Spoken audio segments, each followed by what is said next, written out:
Hello, my sewing friends. Thanks for joining me today. My name is Annette, and I'm sewing in Michigan.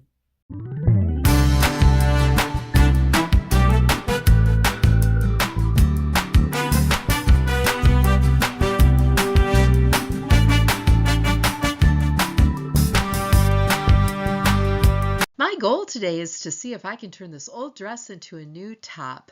Now, I love this dress, but it's way too big for me right now. It's a size 4X, so there's a lot of fabric in it. It's made out of a stretchy, spandexy kind of material. So I want to see if there's enough material in it to make into a top. Let's see how I did. Let's talk about the process of cutting out this toaster sweater from a dress. So here's the pattern, and once again, I'm making view 1, which has 7 pattern pieces.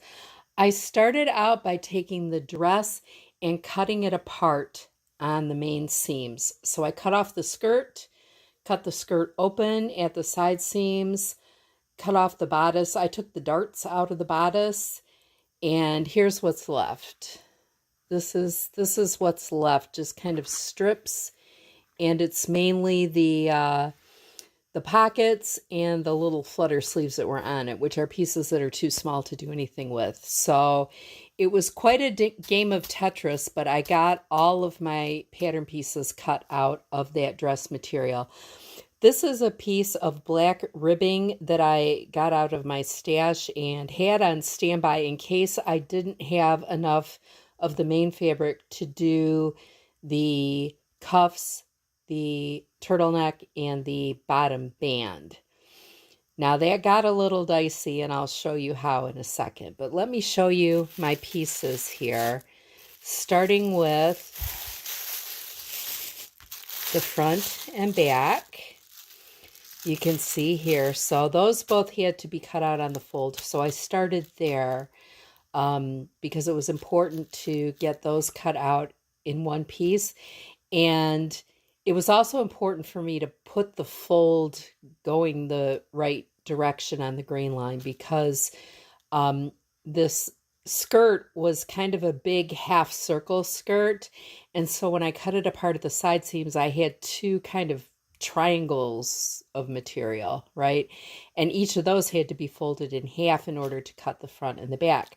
I also didn't want to waste any fabric by cutting these in the very center of that big skirt piece because I knew I would need, more of it for the sleeves and things like that. So I folded it in half as narrowly as I could along the grain line and cut the front and back out.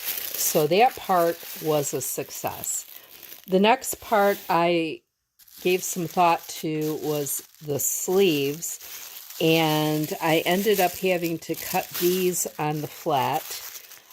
There was enough fabric from these front and back pieces, since I had moved them way over to the side of the skirt piece, there was enough remaining on the other side of the skirt piece to cut a sleeve.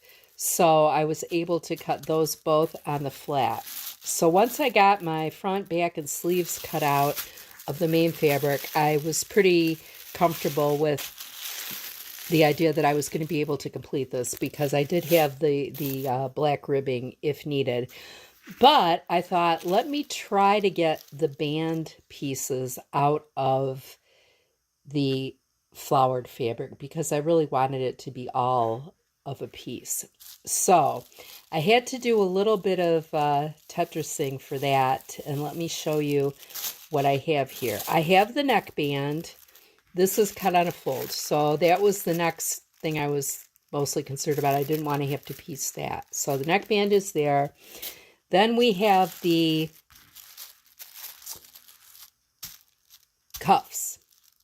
And now these are supposed to be cut on the fold right here, but I didn't have large enough pieces of fabric to do that, so I left a little extra fabric where the fold goes, and these are going to end up being sewn together across there, and that's going to be the bottom of the cuff. So the very bottom edge of the cuff here, I'm wearing a toaster sweater right now, will have a seam across it, but I don't think it will show once I have that put together.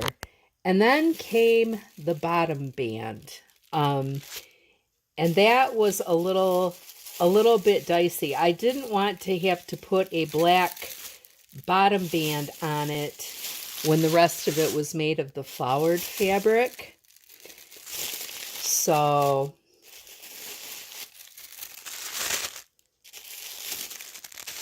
I had to figure out how to do that. Now, in the original pattern, the front bottom band and back bottom band are these two different pieces. I did not have enough fabric to do that.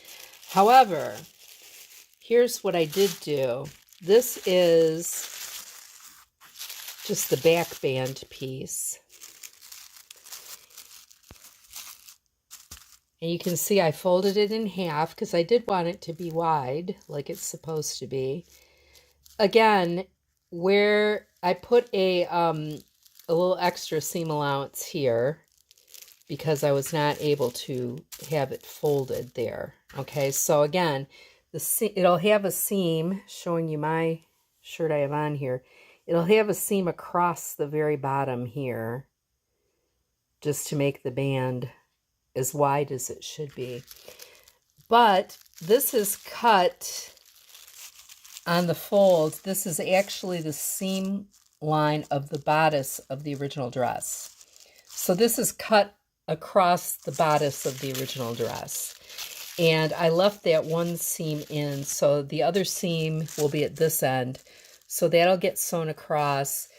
This will get sewn across, and so I will have a single wide continuous band to be able to put across on the bottom. So again, the only real change I had to do is that the bottom band here is going to have a seam across the bottom, and the bottoms of the cuffs, I don't have any extra hands, but you get the idea. The bottoms of the cuffs that are closest to my wrist will also have a seam across there, but I am not anticipating that that's going to really show that much. So, as far as I'm concerned, this is a success so far. I was able to get all the necessary pieces out of the dress. And as you can see here, all that's left is some small pieces and strips. Like I said, basically the pockets and the little flutter sleeves, and then just some odd little offcuts that, aren't going to be big enough to use for anything. So this was a challenge, but I got it cut out. We'll see if it sews up together the way I'm hoping for it to. So stick with me and I will show you the finished product in a moment. Hello everybody, here's the finished product, and I assure you it is Nellie approved, which is very important anytime I make something. She wanted to say hi to you. Okay, let's take a look at this. Do I have tufts of fur on me now? As you can see, I took a different route than I had planned in my earlier segment where I was describing what I was going to do. I did use black ribbing for the neck, the cuffs, and the bottom. Now, I had originally planned to use the same flowered material for the banding, and I was going to have to piece it together.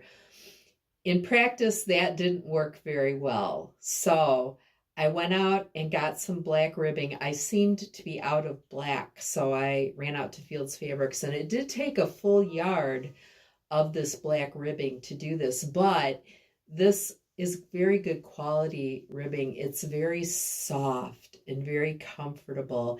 And I like the black banding on this. In hindsight, I think it was a better choice because the floral pattern is so bold that I think the floral cuffing would have been a little too much, but I love it this way. And I think I'm going to get a lot of wear out of it in this form. I'm really glad I did this. I'm really glad I remade that dress into this top because I can see myself wearing this top quite frequently. And I wasn't wearing that dress very often at all. For one thing, it was not a size that fit me anymore, but it just, the style of it just wasn't me either. But the fabric was so pretty. I loved the fabric. So if you're so inclined, I would encourage you to see if there's something in your closet that could be remade into something else that you might wear even more. And in the case of this top, you might have to add in another solid color fabric to piece with it. You might have to make the sleeves out of a different fabric or something like that. But it was a fun challenge, and I can see myself doing this more because I have a lot of clothes in my closet that I like, but I can't wear for various reasons. Either they don't fit me, or I don't particularly care for the style anymore, but I like the fabric. So I'm going to try doing this more often to expand my wardrobe. Thank you so much for joining me today. I hope to see you again. If you would leave a comment, I would love to chat with you. And let's see if we can get a goodbye from our baby girl. There she is. Say bye, Nellie. Bye, everybody. Thanks for watching.